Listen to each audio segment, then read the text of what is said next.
Hello everyone, I'm Rob Linton from Jazz90.1. I'm the station manager and also an afternoon DJ. I'm so excited to be here as part of Jazz90.1 Kids today, reading a story about one of my favorite musicians of all time, Louis Armstrong. The book is called If I Only Had a Horn, Young Louis Armstrong, by Roxanne Orgill, illustrated by Leonard Jenkins.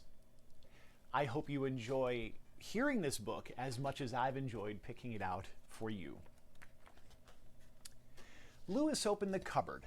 It was bare. He lifted the rug where his mother had hid spare coins. Nothing. "Come on," he said to his little sister, Mama Lucy. "We're going to Uncle Ike's." At Uncle Ike's, 6 children were eating rice and beans out of one pot. Make that 8 with Louis and Mama Lucy. With all the clatter, Louis did not hear night slip in and wake up the city. By the time the pot was empty, music was everywhere. Dancing out of the doorways, singing on street corners, riding in from Lincoln Park on fat molecules of humid air. One sound in particular grabbed Louis by the collar. "Sounds like Joe Oliver," he said, hurrying outside.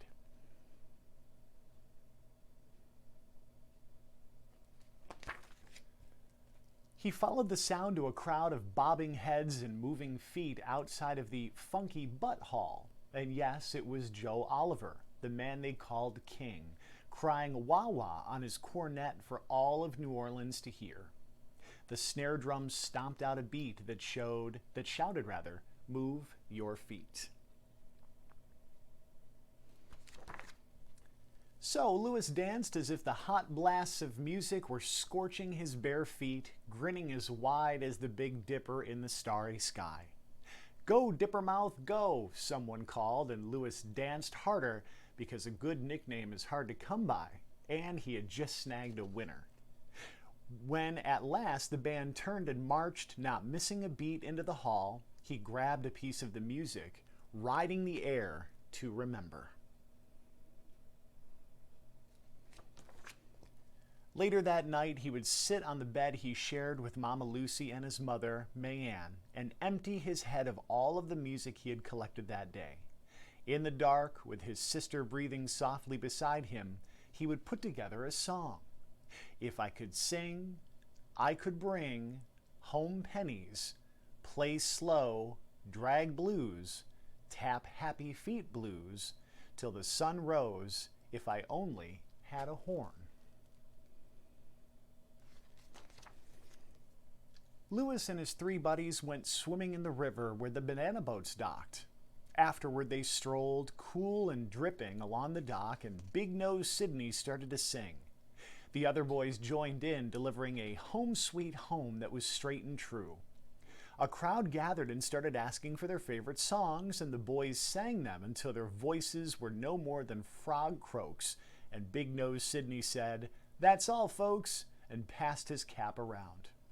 Louis's eyes almost popped out of his head when he saw the cap full of pennies. He filled his pockets and took off. "Where you going, Dipper?" "To buy rice and beans and fish heads for supper." The boys licked their lips. Everybody knew his mother Mayanne made the best fish head stew in New Orleans. "Save some for us." But all they got was a bit of that dream song riding the breeze. "If I could sing, I could bring home pennies, play slow drag blues, tap happy feet blues, till the sun rose, if I only had a horn."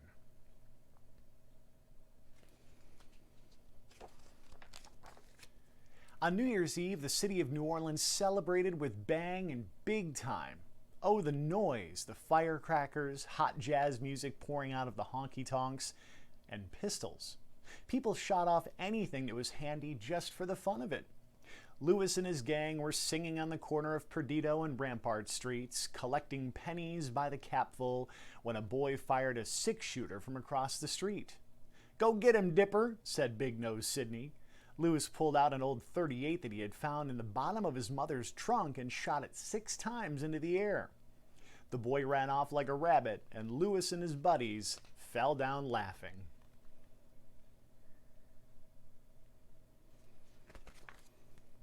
Out of nowhere, a pair of strong arms grabbed Lewis and shoved him into a black horse-drawn wagon with a little bitty grilled window. The wagon took Lewis to jail. There was no dream song riding the breeze that night.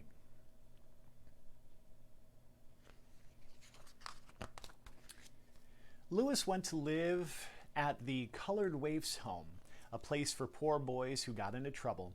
It was like no home he knew. Bread and molasses for supper and no hot jazz music filling the air because the home was too far from the city and the music could not reach. The home had other kinds of music though, bumblebees buzzing in the honeysuckle, boys marching with wooden guns in the courtyard, and the call of a bugle every morning and night. One day Lewis discovered a room full of boys making enough noise to blow the house down. The waif's home had a band. He wanted to join on the spot, but the teacher, Mr. Davis, said he didn't need any new players, and boys from Perdido Street were nothing but trouble anyway. Lewis felt a lump inside his throat the size of a fish head, but that didn't stop him. Every day after lessons and chores, he sat in the corner and listened to the band.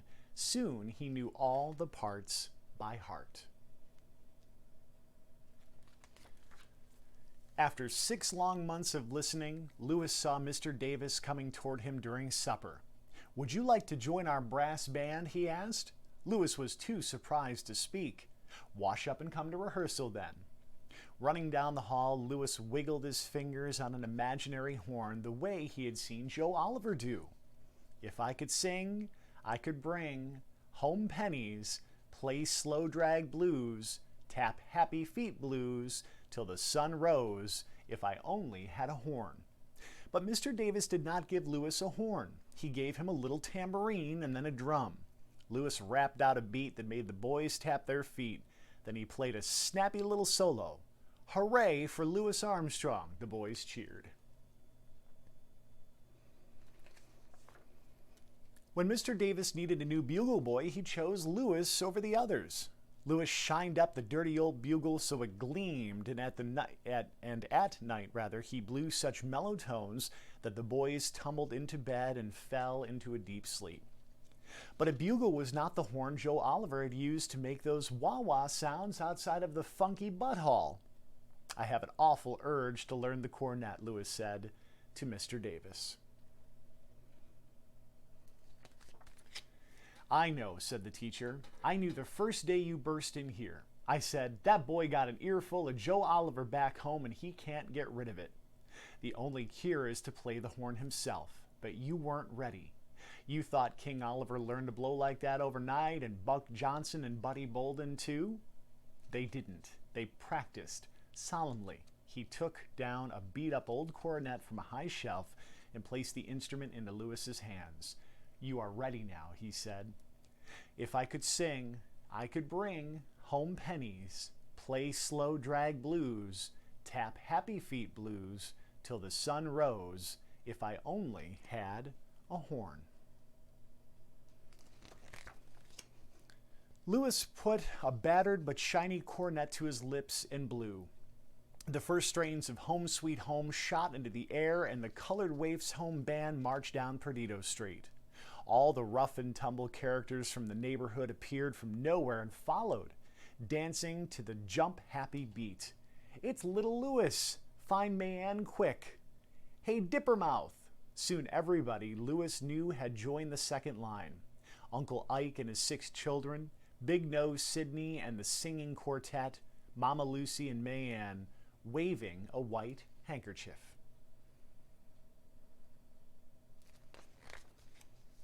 Mr. Davis passed a hat and he came back full to bursting with coins and dollar bills waving merrily. The band played on. The music was loud and all a jumble. Now and then Lewis's cornet sent a melody spiraling up like a spinning top gone crazy. The teacher passed the hat again and again until there was so much money that Mayanne had to fetch a sack to put it all in. Mr. Davis shouted over the noise, "Thanks to the generosity of the residents of Perdido Street, we have enough here to buy new instruments for everyone in the band." Lewis took the cornet from his lips just for a second and grinned. Then the band turned the corner and marched down Liberty Street with Lewis in the lead. And that is If I Only Had a Horn, young Louis Armstrong. I hope you've enjoyed this Jazz 90.1 Storytime reading. Many of our DJs here will be doing this over the next couple of months. Be sure to check out jazz901.org/kids for more fun activities that you could do to stay engaged with jazz. Until next time.